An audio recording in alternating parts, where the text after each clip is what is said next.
The mining station Kepler-7 floated in the cold darkness of space, its metal walls humming with the sound of machines that never stopped working. Chief Engineer Zara Voss wiped the sweat from her forehead as she checked the morning reports. Another boring day of digging rocks from asteroids. She thought. The station was home to about 200 workers from different alien species.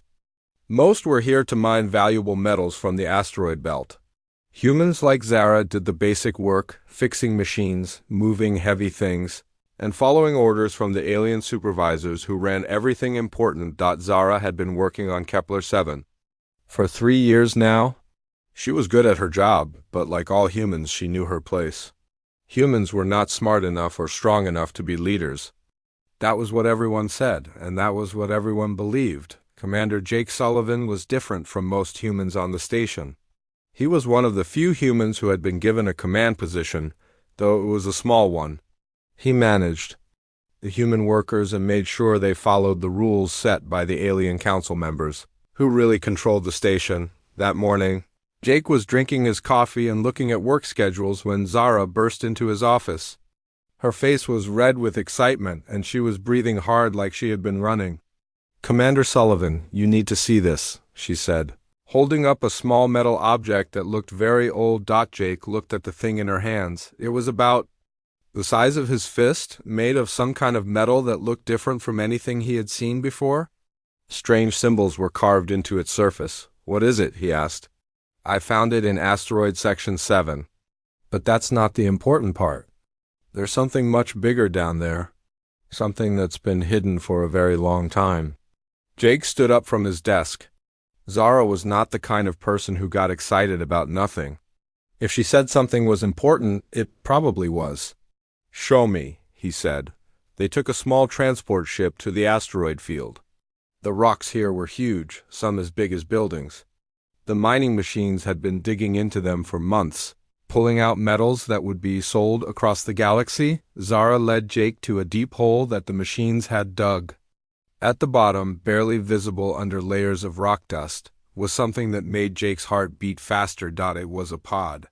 A cryo sleep pod, and it was clearly made by humans. "How deep was it buried?" Jake asked. "About 200 meters down. It must have been here for hundreds of years, maybe longer." Jake climbed down into the hole to get a closer look. The pod was bigger than the modern cryopods he knew about. It was built like a tank, with thick metal walls and systems that looked much more advanced than anything current humans used. But what really caught his attention were the markings on the side. They were in English, but not the simple English that humans used now. These were military markings with words like Project, Omega, and Earth Defense Force in numbers that meant nothing to him. "We need to get this back to the station," Jake said. "But we can't let the aliens see it, not yet," Zara nodded. She understood. If the alien supervisors found out about this, they would take it away and ask too many questions. Humans were not supposed to have secrets, especially not old military secrets. They worked for hours to carefully remove the pod from the asteroid. It was heavy, much heavier than it should have been. Whatever was inside was not a normal human. Back at the station, they hid the pod in an unused storage room. Jake sent the alien supervisors a fake report saying that the mining in Section 7 had found nothing valuable. They would not bother to check. That night, Jake and Zara studied the pod more carefully. There was a small window in the top, and through it they could see a man's face. He looked peaceful, like he was just sleeping. But there was something different about him. His face was harder somehow, more serious than the faces of humans they knew. "Look at this," Zara said, pointing to a panel on the side of the pod. "There's still power. After all these years, it's still working." Jake looked at the readings on the panel. The man inside was alive, kept in perfect cryo sleep by systems that were far more advanced than anything on their station. "We should wake him up," Zara said. "Are you crazy? We don't know who he is or where he came from. He could be dangerous. Or he could have answers." "Look at these markings, Jake. Earth Defense Force. That's not in any history book I've ever read. Humans are supposed to be peaceful. We joined the galaxy without fighting anyone. But this looks like military equipment." Jake stared at the pod. He had always wondered why humans seemed so different from other species. Other aliens were strong and smart and confident. Humans were weak and simple and always followed orders. But sometimes late at night he wondered if it had always been that way. The next morning, Dr. Vextar came to inspect the human workers. He was a saurian, one of the reptile-like aliens who controlled most of the medical facilities in the galaxy. He was tall and green, with sharp teeth and cold yellow eyes that seemed to see everything. "Commander Sullivan," Dr. Vextar said in his hissing voice, "I require a full medical report on your human workers. The Council is concerned about productivity levels." Jake tried to act normal, but he kept thinking about the pod hidden in the storage room. "Of course, Doctor. All humans are healthy and working at normal levels." "Normal levels," Dr. Vextar repeated, like the words tasted bad. "Yes, that is what humans do. Normal, predictable, weak." After the alien doctor left, Jake made his decision. He found Zara in the engineering section. "We're going to wake him up," he said. "Really? When? Tonight?" "After the alien supervisors go to sleep, but we need to be careful. If this goes wrong, we could both end up in prison." That night, Jake and Zara went to the storage room where the pod was hidden. They had spent the day learning how to operate the cryo sleep systems. It was not easy. The technology was much more complex than anything they had worked with before. "Are you ready?" Jake asked. Zara nodded and pressed the button to begin the waking process. The pod began to hum with energy. Lights flashed on panels that had been dark for centuries. Steam came out of small vents as the temperature inside slowly rose. They waited. Minutes passed, then an hour. Finally, the pod opened with a soft hiss. The man inside opened his eyes. They were not the soft, gentle eyes of a normal human. They were hard and sharp and alert like the eyes of a predator. He sat up quickly, too quickly for someone who had been asleep for hundreds of years. His movements were smooth and controlled like a trained fighter. "Report," he said in a voice that was used to giving orders. "What is the status of Earth's defense grid?" Jake and Zara looked at each other. They had no idea what he was talking about. "Sir," Jake said carefully, "I think you need to know something.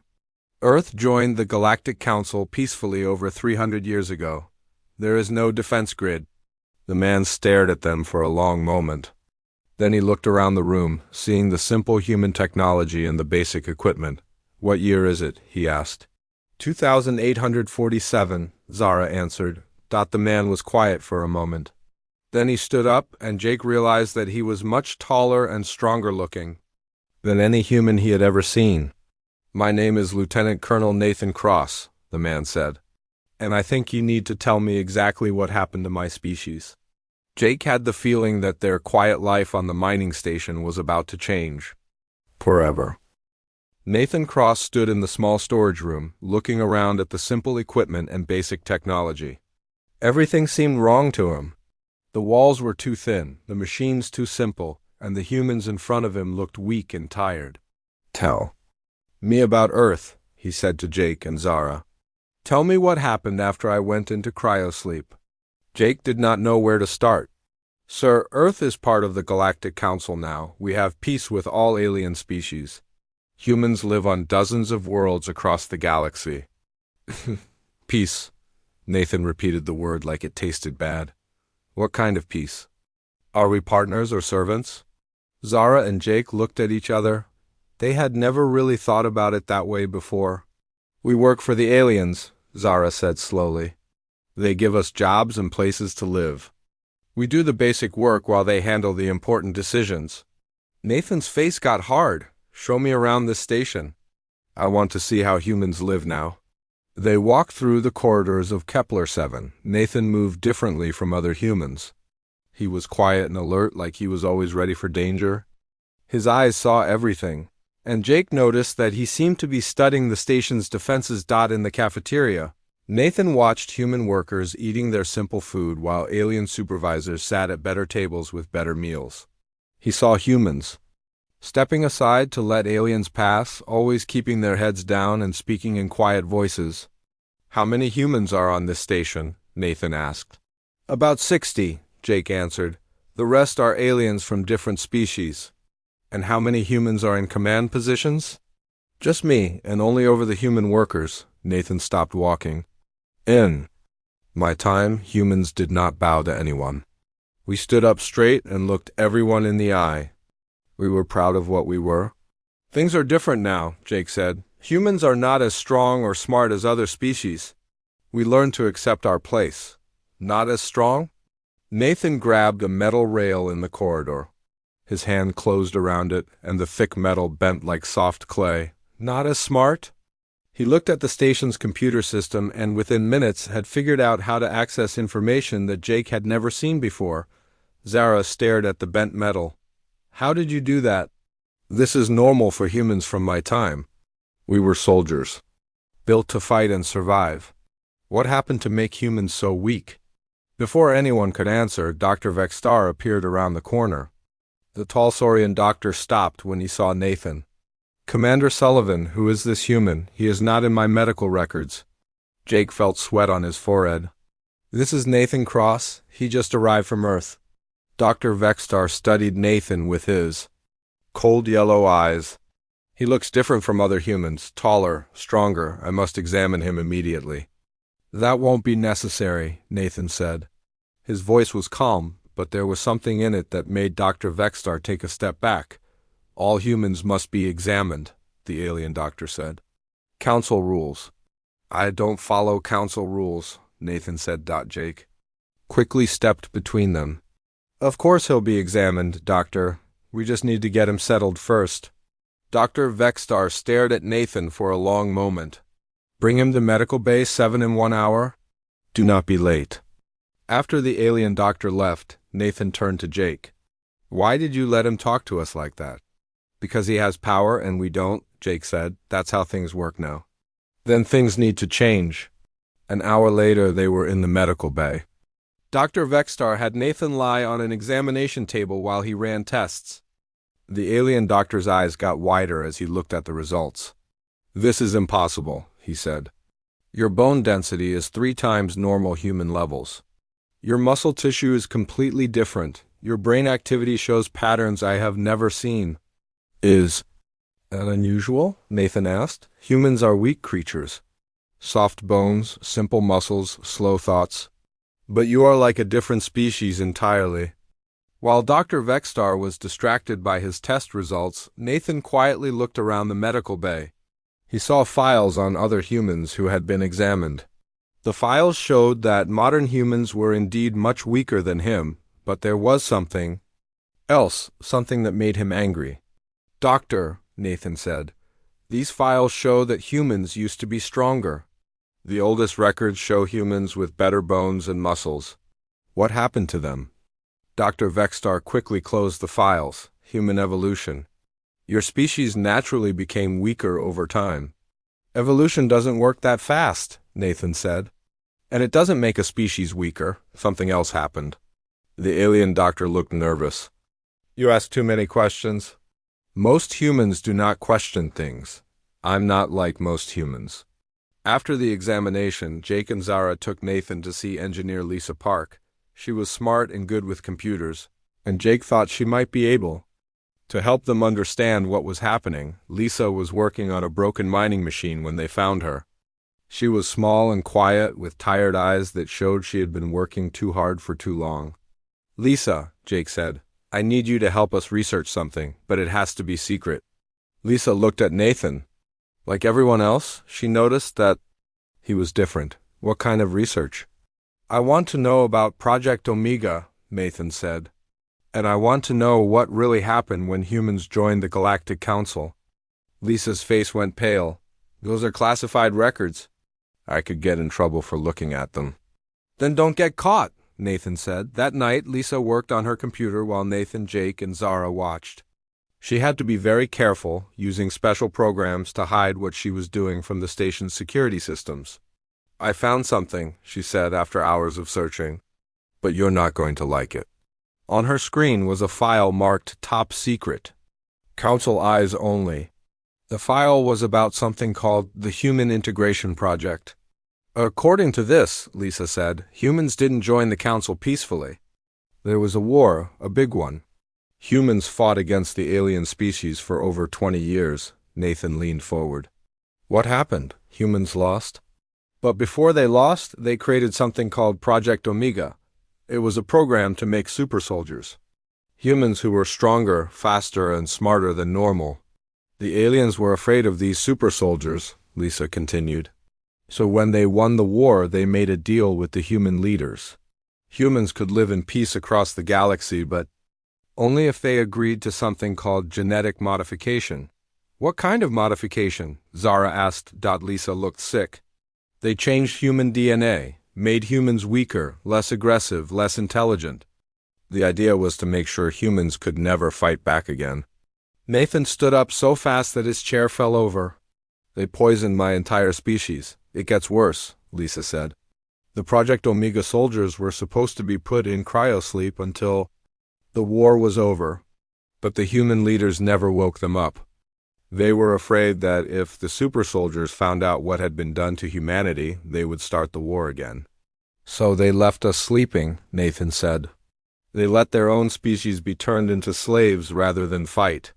The records show that there were about 500 Project Omega soldiers, Lisa said, all put in cryosleep in different locations. The locations were supposed to be secret, but the records were lost during the chaos after the war. Nathan walked to the window and looked out at the stars. My brothers and sisters are out there somewhere, sleeping while our people live as servants. What are you going to do? Jake asked. Nathan turned around. His eyes were hard and cold. I'm going to find them. I'm going to wake them up. And then we're going to give humanity a choice. What kind of choice? Zara asked. They can stay as they are, weak and safe. Or they can remember what it means to be human, really human. Lisa looked at her computer screen. There's something else. The genetic modifications aren't permanent. They can be reversed. But the process is dangerous and the aliens have made it illegal. Of course they have, Nathan said. They want to keep humans weak forever. If you try to reverse the modifications, the Council will see it as an act of war, Jake said. Nathan smiled, but it was not a happy smile. Then we better make sure we're ready for war. You're talking about fighting the entire galaxy, Zara said. I'm talking about giving humans back their choice, Nathan said. Right now, they don't even know they have one. In the morning, Doctor. Vexstar would send his report about Nathan to the Council, but Nathan was already making plans. He had spent 300 years sleeping while his people were turned into slaves. He would not sleep again until they were free. The question was not whether he would fight. The question was whether he would fight alone or with an army of awakened humans beside him.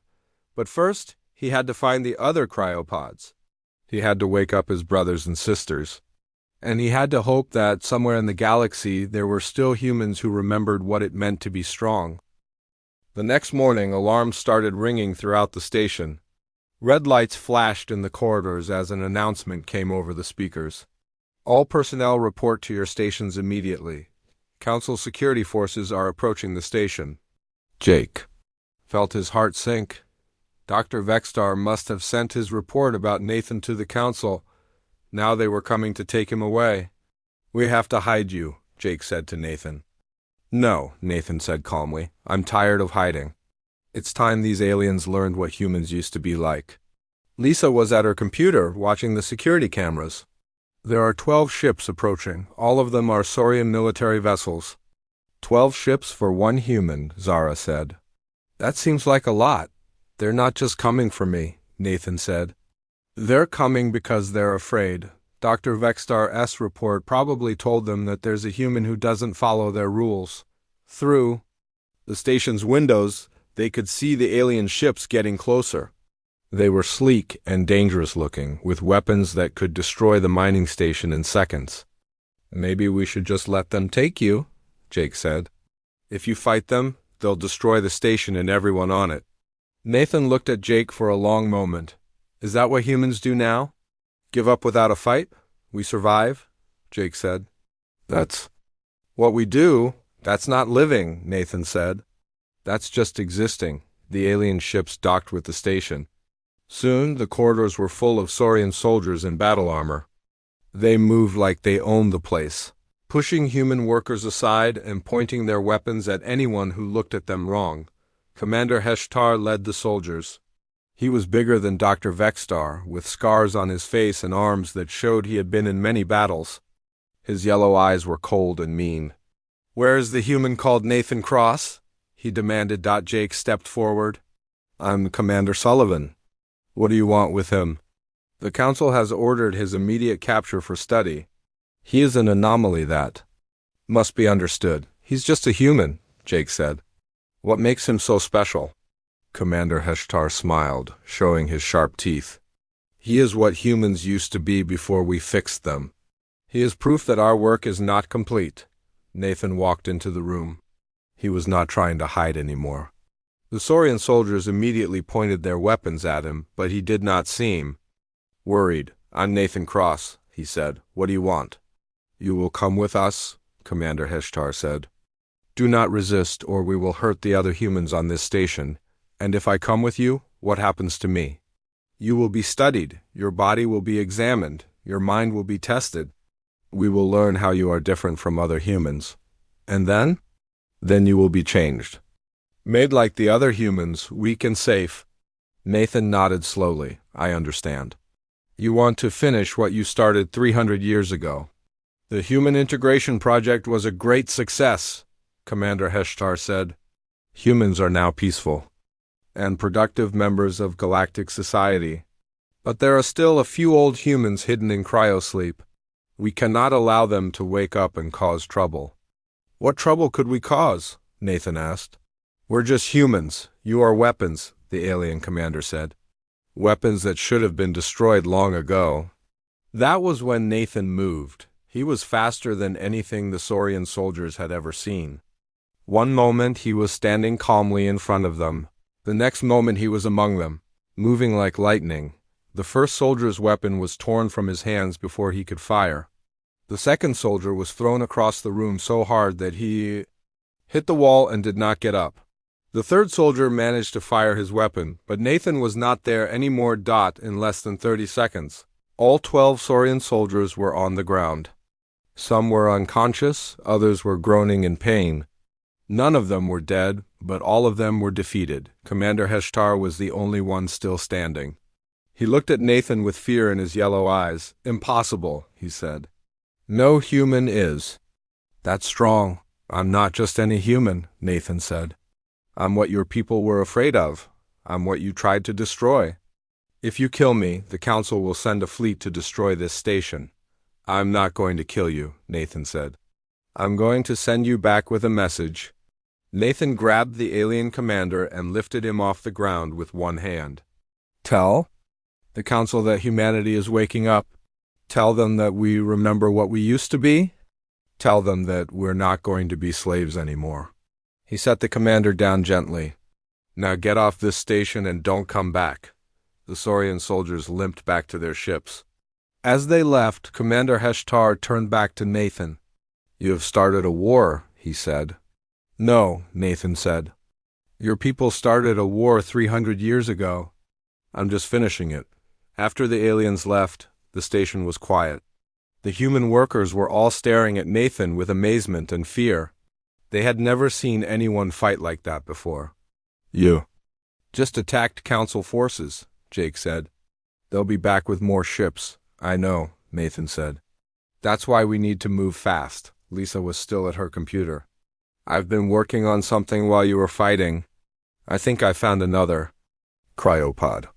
She showed them a star map on her screen. A small dot was blinking on a planet called Frost9. "The signals are very weak, but there's definitely something there, something that matches the energy signature of your cryopod." "How far away is it?" Nathan asked. "About 2 days in a fast ship." Nathan looked at Jake, Zara, and Lisa. "I'm going to find that pod and wake up whoever is inside. But I can't do it alone. I need your help." "If we help you, we'll be criminals," Jake said. "The Council will hunt us for the rest of our lives." "If you don't help me, you'll be slaves for the rest of your lives," Nathan said. "At least this way, you'll have a choice." Zara stepped forward. "I'll help you." I'm tired of being treated like I'm stupid just because I'm human. Me too, Lisa said. I want to know what humans were really like before the aliens changed us. Jake looked around at the other humans on the station. They were all watching him, waiting to see what he would do. These were people who had followed his orders for years, people who trusted him to make the right decisions. If we do this, there's no going back, he said. There's already no going back, Nathan said. The council knows about me now. They know that there are other Project Omega soldiers out there. They'll start hunting for all the cryopods. We can either help them find the pods, or we can find them first. Jake made his decision. What do you need? Ship supplies, and volunteers who are willing to fight for their freedom. I can get you a ship, Jake said, but I can't promise that anyone else will come with us. Then we'll start with just us, Nathan said. But we won't end with just us. While they were preparing to leave, Lisa discovered something else in the classified files. Something that made her face go white. Nathan, she said quietly, there's something else you need to know. What is it? The genetic modifications aren't just in humans who are alive now. They're in the DNA. Every human child born since the integration project has been weaker than their parents. The changes are getting worse with each generation. How much worse?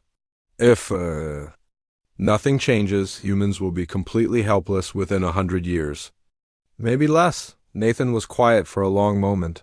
Then we don't have 100 years. We have to act now. There's more, Lisa said. The council is planning something called final integration. They want to make the genetic changes permanent. Once they do that, humans will never be able to become strong again. When? Soon? Maybe within a year. Nathan looked out the window at the stars. Somewhere out there, his brothers and sisters were sleeping.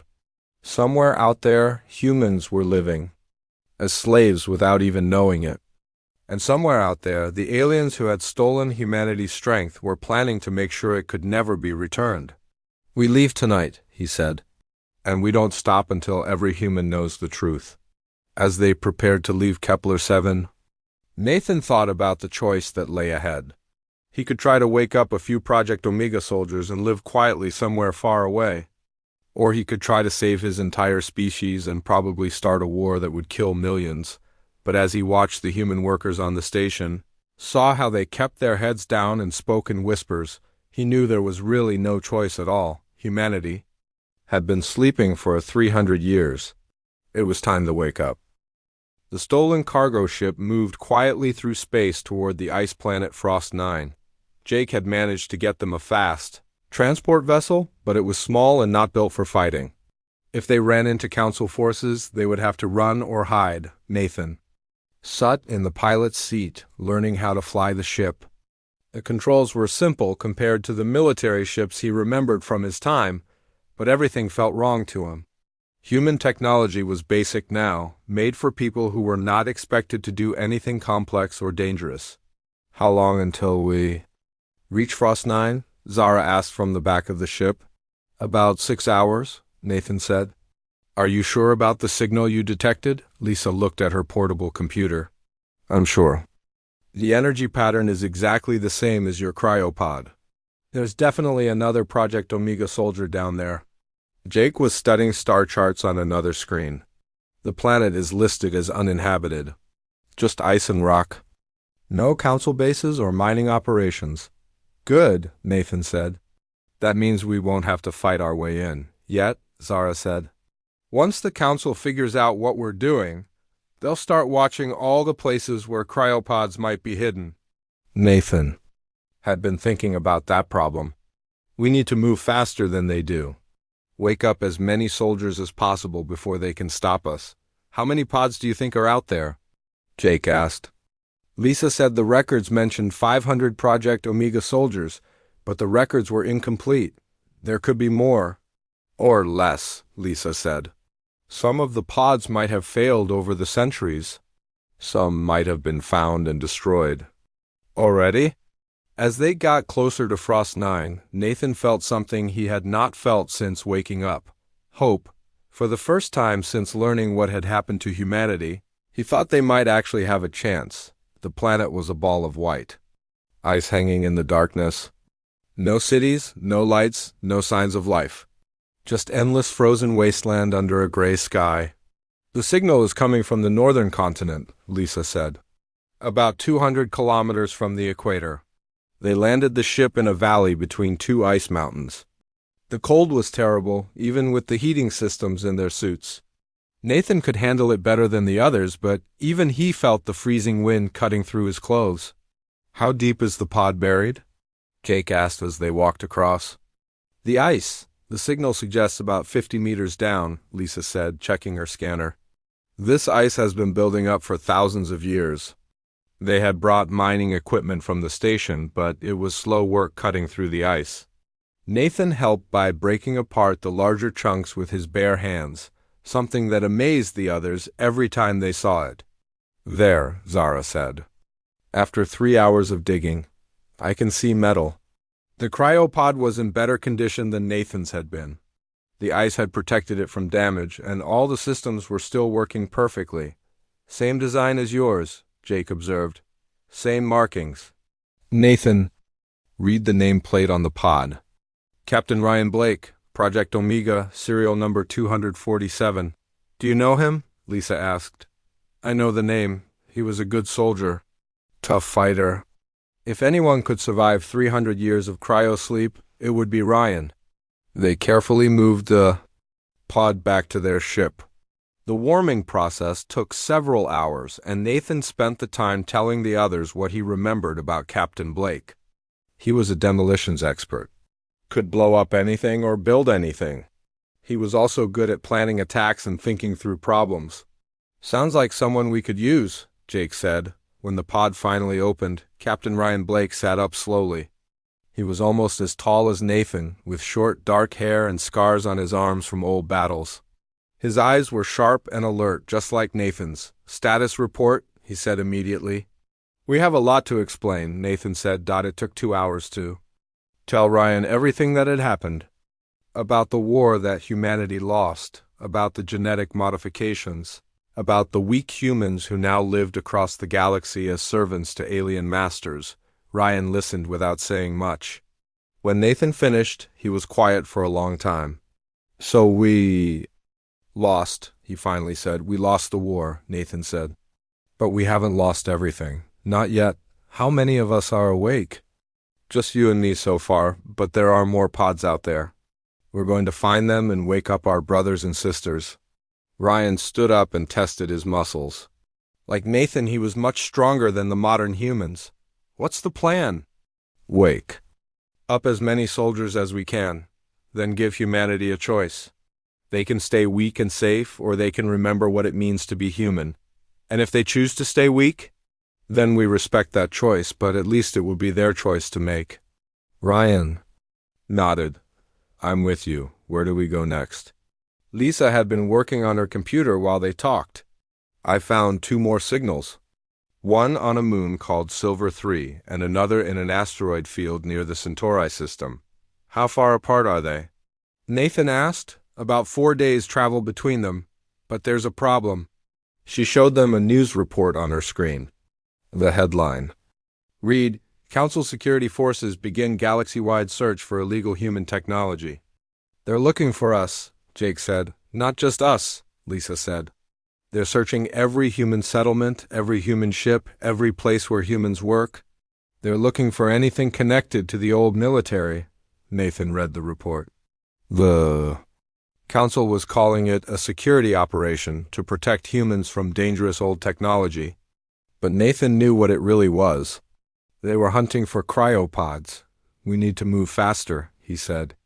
We also need more help, Ryan said. 2 of us can't search the entire galaxy. I've been thinking about that, Jake said. There are humans in important positions throughout the galaxy. Not many, but some. If we could contact them, tell them the truth, some of them might help us. That's dangerous, Zara said. If we contact the wrong person, they'll report us to the Council. Everything we're doing is dangerous, Nathan said. But Jake is right, we need allies. Lisa looked up from her computer. I might know someone who can help. My cousin Alex works on the communications station at Titan 7. He handles message routing for the entire sector. If anyone could help us contact other humans secretly, it would be him. Can you trust him? Ryan asked. I think so. He's always been angry about how humans are treated. He just never knew what to do about it. Then we go to Titan 7 first, Nathan decided. We get Lisa's cousin to help us, then we go after the other cryopods. As they prepared to leave Frost 9, Ryan asked Nathan a question that had been bothering him. What if we wake up all our brothers and sisters and they don't want to fight? What if 300 years of sleep has changed them? Nathan thought about that. Then we adapt, we find another way. But I don't think that will happen. I think once they see what has been done to our people, they'll be as angry as we are. And if the Council decides to destroy all human settlements rather than let us succeed, then we make sure we're strong enough to stop them. They took off from Frost 9 with 2 Project Omega soldiers awake and a plan to contact other humans across the galaxy. But as their ship moved through space, they saw Council patrol ships everywhere. Searching for them, the hunt had begun. On the capital world of the Galactic Council, the alien leaders were meeting in emergency session. Queen Zixara of the insectoid hive mind species spoke in her buzzing voice. The humans are becoming dangerous again. We should have destroyed all the cryopods when we had the chance. We still have time, said Minister Torak of the Saurian Republic. There are only 2 of them awake. We can find and destroy the rest. What if there are more pods than we know about? Asked Ambassador Kelm of the Crystalline Valdari. What? If the humans hid more soldiers than our records show? Then we accelerate the final integration project, Queen Zixara said. Make the genetic modifications permanent in all human populations immediately. That could kill millions of humans, Minister Torak said. Better millions of dead humans than billions of dead aliens, the Queen replied. The Council voted. The final integration project would begin in 30 days, but they did not know that Nathan Cross and Ryan Blake were no longer alone. They did not know that Lisa Park's cousin Alex was already sending secret messages to humans across the galaxy. They did not know that on dozens of worlds, humans were beginning to ask questions about their own history. The storm was gathering. And at its center were 2 soldiers who refused to let their species die quietly. Nathan looked at the stars ahead of them and made a promise. In 30 days, humanity would have to choose between freedom and safety. But this time, they would know what they were choosing between. This time, they would have all the facts. 28 days had passed since Nathan Cross first woke up. In that time, everything had changed. The 53 Project Omega soldiers were now awake, scattered across 12 different worlds. Lisa's cousin Alex had built a secret communication network that connected hundreds of humans throughout the galaxy. And the Galactic Council was preparing to begin final integration in just 2 days. Nathan stood on the bridge of the cargo ship they had stolen from a council depot. It was bigger than their first ship, with better weapons and shields. Around him, his awakened brothers and sisters prepared for the most important mission in human history. Status report, Nathan said to Captain Kate Morrison, the newest soldier. They had awakened. She was a tactical expert who had helped them plan their assault on Earth. All teams are in position, she said. Group Alpha is ready to hit the genetic modification facility on Earth. Group Beta will attack the communication centers to spread our message. Group Gamma will destroy the final integration equipment before they can use it. What about civilian casualties? Nathan asked. We've planned the routes to avoid populated areas, but there will be Council forces defending every target. This won't be easy. Nathan looked at the view screen showing Earth ahead of them. His home planet looked different. Now, where there had once been cities and forests, there were now massive research complexes and alien structures. The planet had been turned into a giant laboratory. Jake, what's the status of the human settlements? Nathan asked. Jake was monitoring communications from across the galaxy. Mixed reactions to our message. About 40% of humans want the genetic modifications reversed. 30% want to stay as they are. The rest are undecided. That's more than I expected, Ryan Blake said.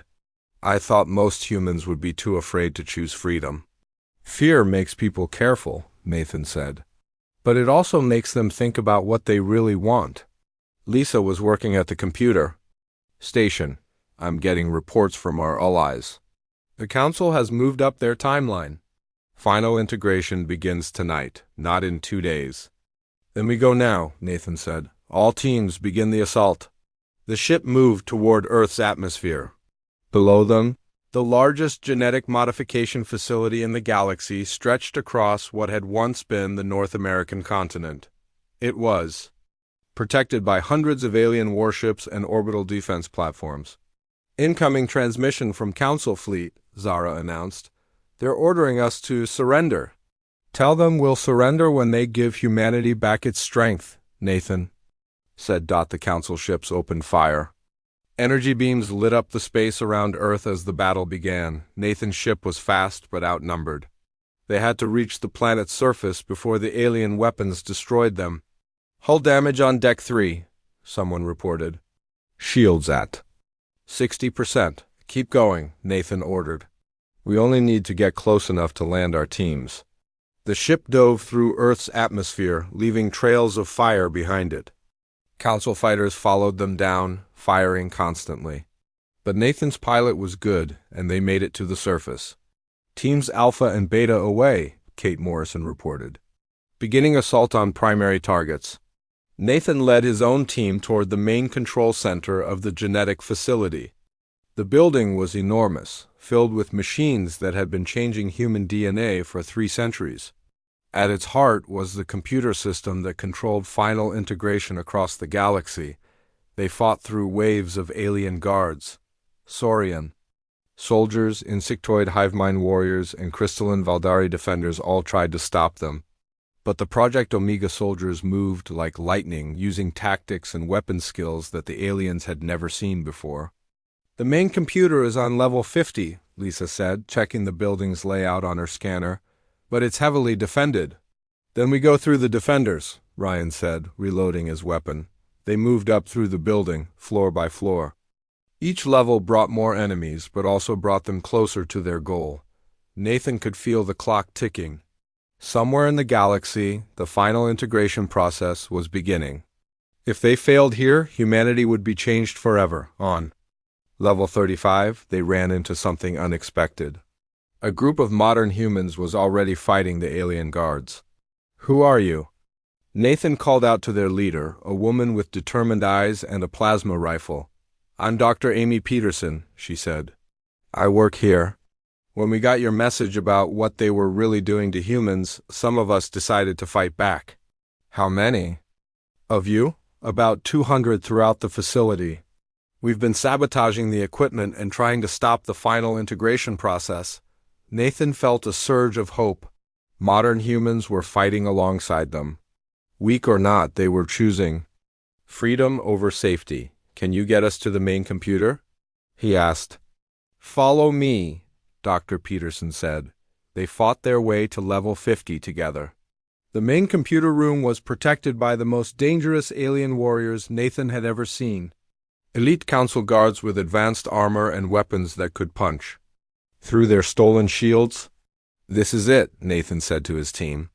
If we can destroy this computer, we stop final integration across the galaxy, but we probably won't make it out alive. We knew the risks when we woke up, Ryan said. Our people deserved the chance to choose. The final battle was brutal. Energy weapons filled the air with deadly light. Alien warriors fell, but so did some of Nathan's soldiers. Dr. Peterson and her people fought bravely, proving that even weakened humans could be courageous when they had to be. Nathan reached the main computer, just as it began the final integration sequence. On screens around the room, he could see human settlements across the galaxy. In minutes, the process would begin that would make their genetic modifications permanent. I can't stop it, Lisa said, working frantically at the controls. The system is locked down. Only a council member can abort the process. Then we don't stop it, Nathan said. We reverse it. He began typing commands into the computer. Instead of making the modifications permanent, he programmed it to remove them. Instead of making humans weaker, it would make them stronger. That could kill millions of people, Dr. Peterson said. Reversing the modifications is dangerous. So is staying weak forever, Nathan said. I'm going to give every human in the galaxy a choice. They can accept the reversal process or they can refuse it. But they'll know what they're choosing. He finished the programming and looked at the others. This is it. Every human will get a message explaining what was done to them and offering them the chance to become strong again. Some will say yes, some will say no, but it will be their choice. Nathan pressed the activation key. Across the galaxy, billions of humans received the same message at the same time. It told them the truth about their history, about the war their ancestors had fought and lost, about the genetic modifications that had made them weak, and it offered them a choice. Some humans chose to stay as they were. They were happy with their quiet lives and did not want the dangers that came with strength. Nathan respected their decision, but millions of others chose to be changed back. They wanted to remember what it meant to be truly human. They wanted the strength and intelligence and courage that had been taken from their species. The process was not easy. Some humans died during the reversal, others became sick. But many survived and became something the galaxy had not seen for 300 years. Humans who were proud and strong and unafraid. The Galactic Council tried to stop what was happening, but it was too late. The change had already begun on thousands of worlds. Human workers were becoming human warriors. Human servants were becoming human leaders. Nathan and his surviving team escaped from Earth as the planet erupted in chaos.